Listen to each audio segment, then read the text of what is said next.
اتنا سننے کے بعد ایک کونے میں چلے جاتے اور بیٹھ کر کے رونے لگتے ہیں، اے اللہ کے نبی یہ تو میں نے بڑے گھاٹے کا سودا کر دیا ہے، نہ جانے میری کتنی نیکیاں برباد ہو جائے گی، نہ جانے کتنی میری نیکیاں تباہ ہو جائے گی، اے اللہ کے نبی یہ تو میں نے بڑے گھاٹے کا سودا کر دیا ہے، یہ تو میں نے بہت غلط کام کر دیا ہے۔ پیارے نبی صلی اللہ علیہ وسلم نے فرمایا، اے میرے صحابی کیا تو نے قرآن کی آیت نہیں پڑھی ہے؟ اللہ نے قرآن کے 18ویں پارے میں کہا وَنَزَعُ الْمَوَازِينَ الْقِسْطَ لِيَوْمِ الْقِيَامَةِ وَنَزَعُ الْمَوَازِينَ الْقِسْطَ لِيَوْمِ الْقِيَامَةِ کل قیامت کے دن اللہ تبارک و تعالی انصاف کا ترازو رکھے گا، کل قیامت کے دن اللہ تبارک و تعالی انصاف کا ترازو رکھے گا، فَلَا تَظْلَمُ نَفْسٌ شَيْئًا اس وہ ترازو ایسا ہوگا وہ کسی کے ساتھ ناانصافی نہیں کرے گا، وہ کسی کے ساتھ ظلم نہیں کرے گا۔ وَإِن كَانَ مِثْقَالَ حَبَّةٍ مِّنْ خَرْدَلٍ أَتَيْنَا بِهَا وَكَفَى بِنَا حَاسِبِينَ اللہ تبارک و تعالیٰ فرماتا ہے میرے بندو اگر تم نے رائی کے دانے کے برابر بھی اگر نیکی کی ہوگی یا رائی کے دانے کے برابر بھی اگر تم نے گناہ کیے ہوگے وہ سارے کے سارے نیکی اور وہ سارے کے سارے گناہ ہمارے ترازو پر تولا جائے گا۔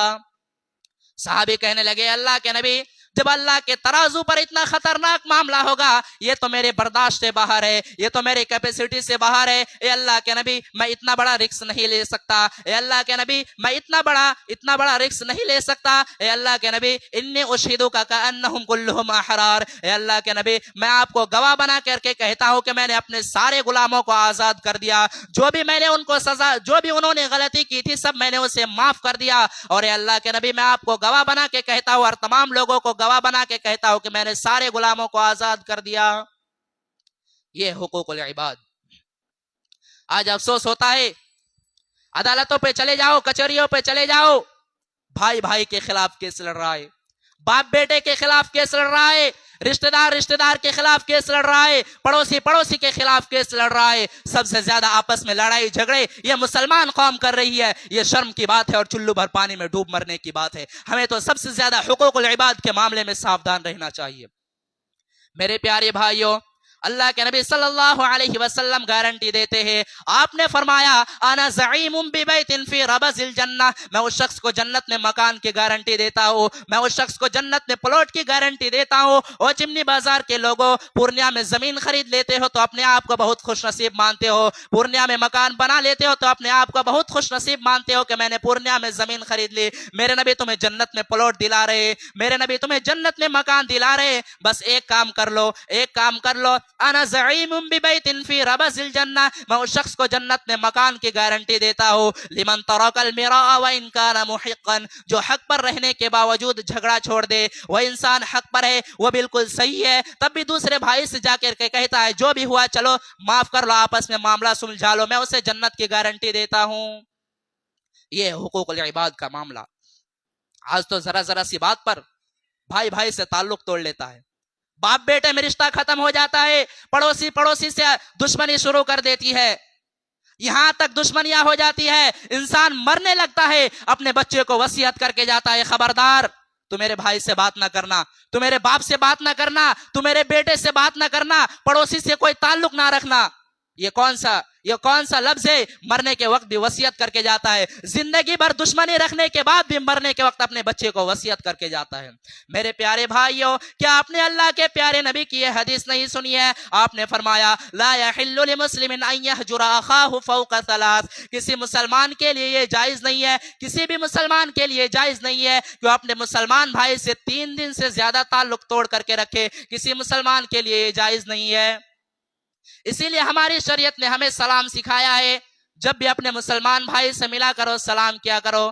میرے پیارے بھائیوں یہ سلام تو کوئی معمولی چیز نہیں ہے، دشمن بھی آپ کو ملے گا آپ کہیں گے السلام علیکم، آپ نے سلامتی کی دعا کر دی، ورحمت اللہ وبرکاتہ، آپ نے رحمت کی دعا کر دی، آپ نے برکت کی دعا کر دی، آپ کا دشمن ہے، آپ سے کوئی تعلق نہیں ہے، لیکن آپ نے جب اس کے لیے سلامتی کی دعا کر دی، رحمت کی دعا کر دی، برکت کی دعا کر دی، سارے دل کی دشمنی مٹ گئی، جتنی دشمنیاں تھی ساری دشمنی ختم ہو گئی۔ اسی لیے اللہ کے نبی صلی اللہ علیہ وسلم جب مکہ سے مدینہ ہجرت کرتے ہیں اپنے صحابہ کو پہلی نصیحت کیا کرتے ہیں؟ میرے صحابے افسو السلام بینکم، آپس میں سلام کو پھیلاؤ، آپس میں سلام کو عام کرو۔ تو سلام کیا کرو، یہ سلام بہت بڑی چیز ہے، یہ سلام بڑی بڑی دشمنیاں کو ختم کر دیتی ہے۔ تو سلام کو پھیلایا کیجیے اور آپس میں دشمنی نہ مت رکھیے۔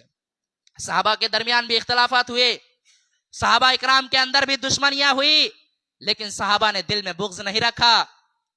اما عائشہ رضی اللہ تعالی عنہ کے ایک بھانجے تھے، ان کے بہن کے بیٹے تھے جن کا نام عبداللہ بن زبیر تھا۔ عبداللہ بن زبیر کی خالہ تھی اما عائشہ۔ ایک میٹر پہ خالہ اور بھانجے میں اختلاف ہو گیا۔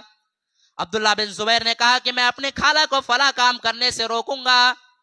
خالہ کے اندر یہ عادت تھی، اما عائشہ کے اندر یہ عادت تھی کہ وہ پیسے کو روکا نہیں کرتی تھی، وہ بہت زیادہ اللہ کے راستے میں دان و خیرات کیا کرتی تھی، بہت دانی عورت تھی۔ اما عائشہ نے کسی کو کوئی زمین دان دی تھی، عبداللہ بن زبیر نے کہا تھا کہ نہیں، میں اپنے خالہ کو یہ زمین دان کرنے نہیں دوں گا، میں اپنے خالہ کو یہ زمین دینے نہیں دوں گا۔ خالہ کو پتا چلا کہ میرے بھانجے نے میرے بارے میں ایسا کہا ہے کہ اللہ کی قسم میں اپنے خالہ کو روکوں گا۔ بخاری کے الفاظ ہے، اما عائشہ نے بڑے سخت الفاظ میں کہا کہ اللہ کی قسم میں عبداللہ بن زبیر سے بات نہیں کروں گی، میں ان سے رشتہ نہیں رکھوں گی۔ وہ لوگوں، انسان تو دونوں ہے، عبداللہ بن زبیر بھی انسان ہے، خالہ بھی انسان ہے، دونوں انسان ہے، دونوں نبی کا صحابی ہے، دونوں میں اختلاف ہو گیا۔ ہم اور آپ اگر ہوتے تو ہم اور آپ کیا کرتے؟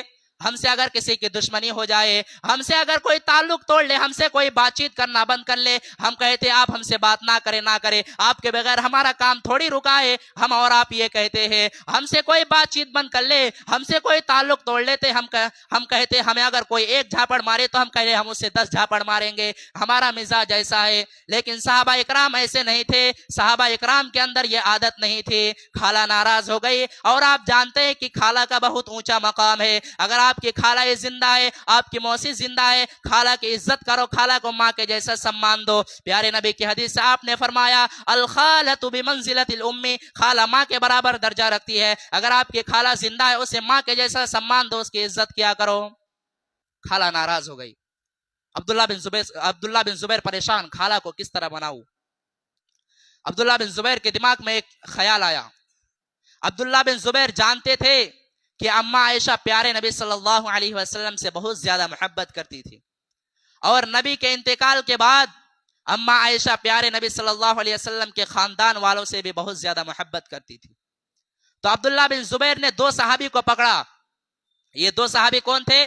یہ اللہ کے نبی صلی اللہ علیہ وسلم کے نانیحال کے خاندان سے تعلق رکھتے تھے، یہ قبیلہ بنو زہرہ سے تعلق رکھتے تھے۔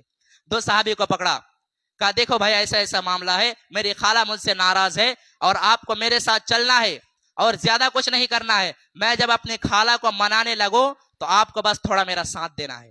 اب یہاں ایک مسئلہ اور سمجھ لیجئے، 2 لوگوں کے بیچ میں جب اختلاف ہو جائے تو اس جھگڑا کو ختم کرنے، اس اختلاف کو ختم کرنے کے لیے شریعت نے بہت ابھارا ہے۔ اگر 2 لوگوں کے بیچ کا جھگڑا ختم کرنے کے لیے آپ کو اگر جھوٹ بھی بولنا پڑے تو آپ جھوٹ بھی بول سکتے ہیں۔ حالانکہ جھوٹ بولنا شریعت کے نظر میں بہت بڑا گناہ ہے، لیکن بخاری کے الفاظ ہے، لیس الکذاب الذی یصلح بین الناس، 2 لوگوں کے بیچ میں اگر صلح کرانے والا جھوٹ بھی بول دے تو کوئی حرج کی بات نہیں ہے۔ تو اگر کبھی ایسا موقع مل جائے کہ آگ لگ گئی ہے اور آگ بجھانے کا موقع ملے تو آگ بجھانے کی کوشش کیجیے۔ ہاں، لیکن اگر 2 لوگوں کے بیچ میں اختلاف پیدا کرنے کے لیے آپ اگر سچ بھی بولتے ہیں تو ایسا سچ بولنا بھی حرام ہے، اور شریعت اسے چغلی کہتی ہے۔ اور پیارے نبی صلی اللہ علیہ وسلم نے فرمایا کہ لا يدخل الجنت نمام، چغل خور جنت میں نہیں جائے گا۔ تو کبھی اگر ایسا موقع ملے کہ آگ لگ گئی ہے اور آگ بجھانے کا موقع ملے تو آگ بجھانے کی کوشش کیجیے، آگ لگانے کی کوشش مت کیجیے۔ تو جب یہ دونوں صحابی کو یہ آفر ملا کہ میرے ساتھ چلو تو یہ دونوں فوراً تیار ہو گئے، ٹھیک ہے چلیں گے آپ کے ساتھ۔ اب یہ تینوں لوگ اما عائشہ کے دروازے پر پہنچے، اور جو طریقہ اسلام نے سکھایا، جب کسی کے دروازے پر جایا کرو سلام کیا کرو۔ ان تینوں نے کہا السلام علیکم، اندر سے جواب آیا وعلیکم السلام۔ ان تینوں نے کہا اے اما عائشہ اندخل، کیا ہم اندر آ سکتے ہیں؟ کہا ہاں اندر آ جاؤ۔ اندر گئے تو پردہ لگا ہوا تھا، اس پر اما عائشہ بیٹھی ہوئے، اس طرف یہ تینوں لوگ بیٹھے ہوئے ہیں۔ جیسے یہ تینوں لوگ پہنچے، اندر پردہ لگا ہوا تھا، پردہ کے اس پر اما عائشہ بیٹھی ہوئی ہے، اور اس طرف یہ تینوں لوگ بیٹھے ہوئے ہیں۔ عبداللہ بن زبیر فوراً پردہ کے اس پار جاتے اور کہتے ہیں اپنے خالہ کے گلے لگ کر کے رونے لگتے اور کہتے ہیں خالہ جان مجھ سے غلطی ہو گئی ہے, مجھے معاف کر دیجئے خالہ جان, مجھے وہ بات کہنی نہیں تھی جو میں نے کہی ہے. خالہ کہتی ہے نہیں میں تجھے معاف نہیں کروں گی, میں نے بہت بڑی قسم کھائی ہے, میں تجھے معاف نہیں کروں گی.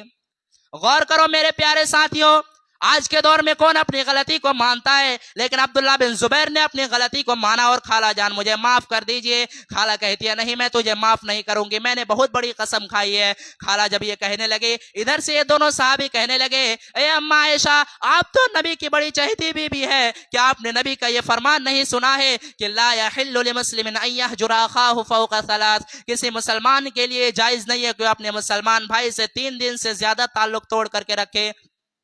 اے اماں عائشہ آپ کا بھانجا ہے, آپ کی بہن کا بیٹا ہے, چلو مان لیا اس نے غلطی کی ہے, اب معافی مانگ رہا ہے, معاف کر دیجئے. آخر کار اماں عائشہ نے عبداللہ بن زبیر کو معاف کر دیا اور اپنی قسم کو توڑنے کی وجہ سے 40 غلام آزاد کیے. اور جب بھی اماں عائشہ اس واقعہ کو یاد کرتی تھی اتنا روتی تھی کہ ان کا دوپٹہ آنسو سے بھیگ جاتا تھا.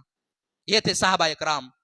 دل میں بغض مت رکھو, دل میں بغض رکھ کر کے جاؤ گے اللہ کے یہاں پچھتانا پڑے گا. کسی کا حق مارا ہے تو حق دے دو, حقوق العباد کا معاملہ بڑا خطرناک ہے. اب آئیے اس آیت کو میں تھوڑا تفصیل کے ساتھ آپ کے سامنے پیش کرتا ہوں جو میں نے خطبہ مسنونہ کے بعد پیش کی ہے. وقت ہونے جا رہا ہے یا پھر تفصیل نہیں ہوگی.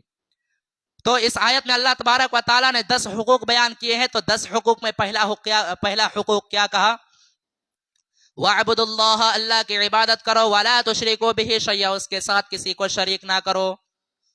دنیا کا سب سے بڑا گناہ شرک ہے. ہمیں لگتا ہے کسی نے ایک دن پہلے عید کی نماز پڑھ لی, کسی نے ایک دن پہلے روزہ رکھ لیا, کہیں چوری ہو رہا ہے, لگتا ہے کہ کچھ نہیں ہو رہا ہے, بہت بڑا گناہ ہو رہا ہے. اگر یہ سب ہو رہا ہے تو بہت بڑا گناہ ہو رہا ہے, لیکن شرک ہو رہا ہے کوئی بات نہیں ہے. مسلمان اللہ کے سوا کسی اور کے سامنے جا کر کے سجدہ کرتا کوئی بات نہیں ہے. یہ شرک اتنا بڑا گناہ ہے کہ اللہ نے قرآن میں کتنی آیتیں نازل کی ہے. اگر ان آیتوں کو بیان کرو تو 3-4 جمعہ ایسے ہی لگ جائے گا, اگر مختصر میں بیان کرو تب بھی. قرآن میں آیتیں بھری پڑی ہوئی ہے یہ شرک کے وجہ سے. میں آپ کو ایک آیت پڑھ کر کے سناؤں. اللہ نے قرآن میں شرک کرنے والوں کے لیے کہا ان اللہ لا یغفر ان یشرک بہ ویغفر ما دون ذلک لمن یشاء. شرک کو کبھی معاف نہیں کریں گے, یہ شرک گناہ اللہ کبھی بھی معاف نہیں کرے گا. انہ من یشرک باللہ فقد حرم اللہ علیہ الجنہ ومأواہ النار وما للظالمین من انصار. یہ شرک کرنے والا شرک کرنے کے بعد بغیر توبہ کیے ہوئے اگر دنیا سے چلے جائے, جنت حرام ہے اس کے اوپر, جنت حرام, وہ کبھی جنت میں نہیں جائے گا, وہ ہمیشہ جہنم میں رہے گا. اور ایسے ظالموں کے لیے اللہ تبارک و تعالیٰ کی طرف سے کوئی مدد نہیں آئے گا. اور مسلمان یہی شرک جا کر کے وہ مزار پہ جا کے سجدہ کر رہا ہے. اب لوگ کہیں گے یہ تو باپ دادا کا دین ہے, یہ باپ دادا کے اس سے چلے آ رہا ہے, تو یہ کیا قرآن غلط ہے؟ یہ قرآن میں یہ آیت غلط ہے. قرآن میں تو آپ نے جب قرآن کو پڑھا تو شروع میں ہی اقرار کر لیا ذالک الکتاب لا ریب فیہ, بے شک اس کتاب میں کوئی شک نہیں ہے. تو یہ سب آیتیں قرآن کی ہے, اور قرآن میں ہی اللہ نے کہا وہ ہمیشہ جہنم میں رہے گا, اور یہ شرک کرنے والا ہمیشہ جہنم میں رہے گا. کتنی مثالیں اللہ نے قرآن میں شرک کے لیے بیان کیا ہے, کتنی مثالیں بیان کی ہے. ابھی وقت نہیں ہے اس لیے ان مثالوں کو بیان نہیں کروں گا. کبھی اللہ تبارک و تعالیٰ کا زندہ رکھے تو آپ لوگوں کو پورا شرک کو تفصیل کر کے بیان کروں گا آپ لوگوں کے سامنے انشاءاللہ. یہ شرک بہت بڑا گناہ ہے, یہ شرک سے بچیے. یہ شرک کے بارے میں مولانا الطاف حسین حالی نے 100 سال پہلے نقشہ کھینچا تھا. جب مولانا الطاف حسین حالی کے اس نقشہ کو آج جب ہم پڑھتے ہیں تو ایسا لگتا ہے کہ مولانا الطاف حسین حالی نے 100 سال پہلے آج کے حالت کے نقشہ کو دیکھ کر کے وہ نقشہ کھینچا تھا. کیا نقشہ کھینچا تھا مولانا الطاف حسین حالی نے؟ کرے غیر کر بت کی پوجا تو کافر, کواکب میں مانے کرشمہ تو کافر, جھکے آگ پر بہر سجدہ تو کافر, جو ٹھہرائے بیٹا خدا کا تو کافر, مگر مومنوں پر کشادہ ہے راہے, پرستش کرے شوق سے جس کی چاہے, نبی کو جو چاہے خدا کر دکھائے, اماموں کا رتبہ نبی سے بڑھائے, مزاروں پہ جا کے نظریں چڑھائے, شہیدوں سے جا کے مانگے دعائے, نہ توحید میں کچھ فرق اس سے آوے, نہ اسلام بگڑے نہ ایمان جاوے. 100 سال پہلے نقشہ کھینچا تھا. اور یہ نقشہ اگر ایک غیر مسلم اگر پتھر کے سامنے سجدہ کرتا ہے, مورتی کے سامنے سجدہ کرتا ہے تو اسے کافر کہتے ہیں, اسے جہنمی کہتے ہیں. وہی کام ایک مسلمان جا کر کے مزار پہ کرتا, موحد کیسے ہو سکتا ہے؟ اسلام یہ ناانصافی نہیں کر سکتا ہے. اگر وہ کافر ہے تو وہ بھی کافر ہوگا, کیونکہ اس نے مزار پہ جا کر کے سجدہ کیا ہے, اللہ کے علاوہ کسی اور کے سامنے جا کر کے سجدہ کیا ہے. اور سورہ جن میں اللہ تبارک و تعالیٰ نے کہا ان المساجد للہ فلا تدعوا مع اللہ احدا, سجدہ اور عبادت کے لائق اللہ تعالیٰ ہے, اس کے سوا کسی کی بھی عبادت نہیں کرو. تو یہ پہلا حق اللہ نے اپنا بیان کیا کہ شرک نہیں کرنا ہے. وَعْبُدُ اللَّهَ, اللہ کی عبادت کرو. وَلَا تُشْرِكُوا بِهِ شَيْئًا, اس کے ساتھ کسی کو شریک نہ کرو. یہ پیشانی جھکے تو اللہ کے سامنے جھکے, یہ ہاتھ اگر اٹھے تو اللہ کے سامنے اٹھے, اگر یہ زبان پر کوئی کلمہ اگر ظاہر ہو تو رب کا نام ظاہر ہو. اس کے علاوہ یا خواجہ غریب نواز یا مشکل کشا یہ کچھ زبان میں نہیں آنا چاہیے. سب سے پہلا حق اللہ نے اپنا بیان کیا کہ شرک نہ کرو. اور دوسرا حق اللہ نے کیا کہا, وَبِالْوَالِدَيْنِ إِحْسَانًا, اور اپنے ماں باپ کے ساتھ اچھا سلوک کرو. کتنے اولاد ایسے ہیں, ماں بوڑھی ہو گئی یا باپ بوڑھا ہو گیا ہے, باپ کو دواؤں کی ضرورت ہے, ماں کو چھوٹی چھوٹی چیزوں کی ضرورت ہے, جوان بیٹا گھر میں سو کر کے اسے ماں باپ کی کوئی فکر ہی نہیں ہے. ماں باپ کے سامنے جا کر کے اس طرح بات کرتے ہیں, ایسا نہیں لگتا ہے کہ ماں باپ نے اسے جنم دیا ہے, ماں باپ نے اس کی پرورش کی ہے, ایسا بالکل نہیں لگتا ہے. آج کتنے ایسے واقعات دیکھنے کو ملتے ہیں. ہاں یہ ہو سکتا ہے کہ ماں باپ کبھی غلط ہو. میں نے کتنے ایسے بیٹوں کے آنکھوں میں بھی آنسو دیکھا, اس کے ماں باپ نے اپنے بچے کو خون کے آنسو رلائے ہیں. ماں باپ غلط ہو سکتے ہیں, لیکن ماں باپ غلط ہو تب بھی ان کے ساتھ آپ کو اچھا سلوک کرنا ہے. ماں باپ وہ ہستیاں ہیں جنہیں ہمیں اور آپ کو جنم دیا ہے, ہمیں مرتے دم تک اپنے ماں باپ کے ساتھ اچھا سلوک کرتے رہنا ہے. اللہ کے پیارے نبی کے پاس ایک صحابی آتے ہیں, صحابی کا نام بشیر ہے, اور بشیر کہتے ہیں اللہ کے نبی کو, اے اللہ کے نبی, میں اپنے بیٹے نعمان کو ایک زمین دینا چاہتا ہوں, میں اپنے بیٹے نعمان کو ایک کھجور کا باغ دینا چاہتا ہوں. نبی صلی اللہ علیہ وسلم نے فرمایا, اے میرے صحابی, کیا تمہارے اور بھی بیٹے ہیں؟ کہا ہاں اللہ کے نبی اور بھی بیٹے ہیں. آپ نے کہا اے بشیر, کیا آپ نے سارے بیٹے کو کھجور کا باغ دیا ہے, سارے بیٹے کو زمین دیا ہے؟ کہا اے اللہ کے نبی نہیں, میں نے سارے بیٹے کو زمین نہیں دیا ہے, میں اسی بیٹے کو زمین دینا چاہتا ہوں. آپ نے کہا اے بشیر, یہ ظلم ہے, یہ اتیاچار ہے, یہ ظلم ہے, اور اگر تم چاہتے ہو کہ اس گواہی پر میں, اس ظلم پر میں گواہی دوں, واللہ لا اشہد علی جور, اے بشیر میں اس ناانصافی پر گواہی نہیں دوں گا. تو ماں باپ غلط ہو سکتے ہیں, تب بھی ان کے ساتھ اچھا سلوک کرنا ہے. تیسرا حقوق کیا بیان کیا ہے, وَبِالْوَالِدَيْنِ إِحْسَانًا وَبِذِي الْقُرْبَى, اور اپنے رشتہ داروں کے ساتھ بھی تم اچھا سلوک کیا کرو. کوئی چچا ہے, کوئی دادا ہے, کوئی پڑوسی ہے, کوئی چچا ہے, یہ جتنے آپ کے رشتہ دار ہیں, یہ سارے رشتہ داروں کے ساتھ آپ کو اچھا سلوک کرنا ہے. اور ایک بات جانتے ہیں, یہ رشتے جو ہوتے ہیں نا, یہ رشتے ہم نہیں بناتے ہیں. ہم دنیا میں پیدا ہوئے کہ ہمیں پتہ لگا یہ ہمارا باپ ہے, یہ ہمارا بیٹا ہے, یہ ہمارا باپ ہے, یہ ہمارا بھائی ہے, یہ ہمارا چچا ہے.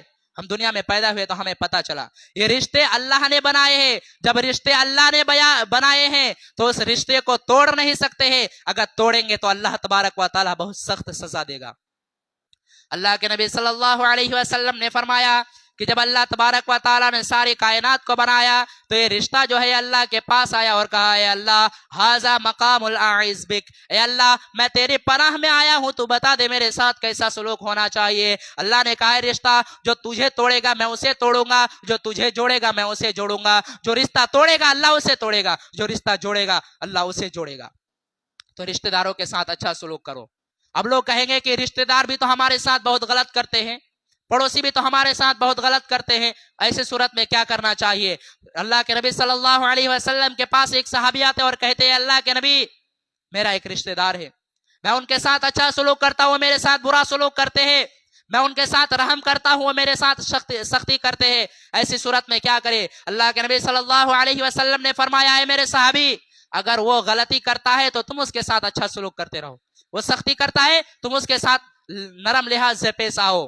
اگر تم اس طریقے پر عمل کرتے رہو گے تو اللہ تبارک و تعالیٰ کی طرف سے عبادت کرنے والا برابر تمہاری حفاظت کرتا رہے گا. جب تک تم اس طریقے پر عمل کرتے رہو گے اللہ تبارک و تعالیٰ کی طرف سے ایک فرشتہ ہمیشہ تمہاری حفاظت کرتا رہے گا. تو رشتہ داروں کے ساتھ اچھا سلوک کرو. اس کے بعد اللہ نے کیا کہا, والیتاما, اور یتیموں کے ساتھ اچھا سلوک کرو. جس کا باپ دنیا سے چلا گیا وہ بیچارہ یتیم ہو گیا, وہ بیچارہ بے سہارا ہو گیا، اس یتیم کا سہارا تم بن جاؤ، اس یتیم کی کفالت کرنے والے تم بن جاؤ۔ ہاں، یتیموں کے نام سے دبئی سے اور سعودیہ سے پیسہ آنے والا اگر کوئی حرام اور ناجائز طریقے سے کھا رہا ہے تو کان کھول کر کے سن لے، اللہ نے قرآن میں کہا ان الذین یأکلون اموال الیتامی ظلما انما یأکلون فی بطونہم نارا، جو لوگ یتیموں کا مال ناجائز طریقے سے کھا رہے وہ یتیموں کا مال نہیں کھا رہے بلکہ اپنے پیٹ میں جہنم کی آگ بھر رہا ہے۔ یتیموں کا مال کھانے والے نہ بنو، یتیموں کا سہارا بنو۔ اگر یتیموں کا سہارا بن جائے، یتیم کے اگر کفالت کرنے والے بن جائیں گے، پیارے نبی صلی اللہ علیہ وسلم کہتے ہیں انا وکافل الیتیم کہاتین، آپ نے اپنی دونوں انگلیوں سے اشارہ کر کے فرمایا انا وکافل الیتیم کہاتین فی الجنہ، میں اور یتیم کی پرورش کرنے والا جنت میں اس طریقے سے رہوں گا جس طریقے سے دونوں انگلیاں آپس میں ملی ہوئی ہے، جڑی ہوئی ہے۔ تو یتیموں کا مدد کرنے والے بنو۔